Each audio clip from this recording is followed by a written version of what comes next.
I do want. Let's continue on this theme. This was Mitch McConnell with John Dickerson, and it kind of fuses together just like this raw power and lying you're talking about, and the awkwardness of and just the utter rarity of it getting called out. Notion that the Senate is somehow broken over this is simply inaccurate. But, Mr. Leader, those things have happened, but this is of a different order. And Democrats are pointing not only to the way this was handled, but in the history of partisanship on the Supreme Court, your decision to block Merrick Garland is something they see as having kicked off a new stage in the partisanship associated with Supreme Court nominees. Yeah, they don't know much history. You have to go back to 1880 to find the last time a Senate controlled by a different party from the president confirmed a Supreme Court justice to a vacancy created in the middle of a presidential election.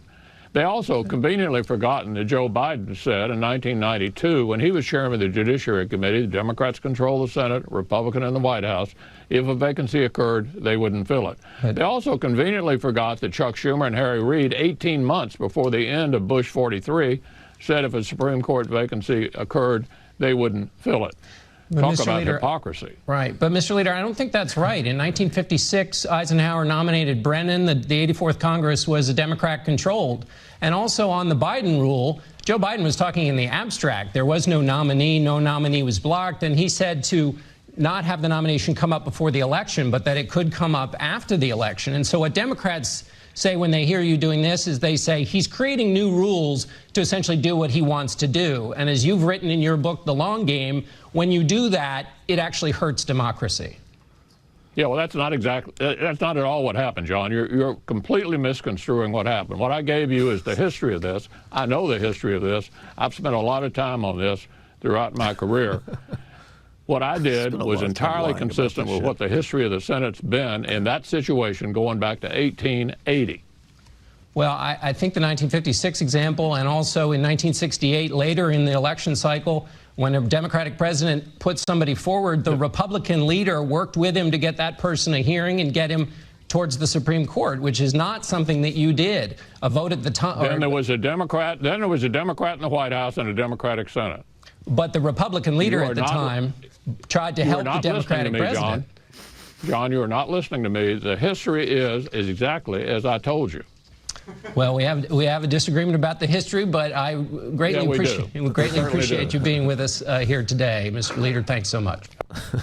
I want to say something about that, because that was, okay, it's rare. We were sort of mentioning this earlier, but John Dickerson rarely, for anyone in his position, has some understanding of the actual history that he can bring to the conversation, which American political news hosts rarely do. He brings it up. He challenges him. If this had been, just to use the only example of another country whose political media I'm familiar with, a British news show. Oh, that would have been brutal. He would not have said, "We'll agree to disagree," and gone to commercial. He would have kept asking until he got an actual answer, and he would never have got an actual answer because Mitch McConnell only has canned and rehearsed answers, because all American political figures know you only need canned and rehearsed answers to go on TV. But so like cheers to John Dickerson for actually contradicting him, but how do you just give it up after? How do you just be like, well, we really appreciate you talking the history with me, but we got to go. Really appreciate you holding to your blatant lies. Yeah. And also in like an extremely unpleasant manner. Yes. I mean, maybe we have to get a montage together of, he became a character of himself, but just of Jeremy Paxman, just like grilling people, like just as a useful contrast. Yeah. My English friends are like, oh, like Paxman, like, here's why we're sick of him, or he's a parody. But like,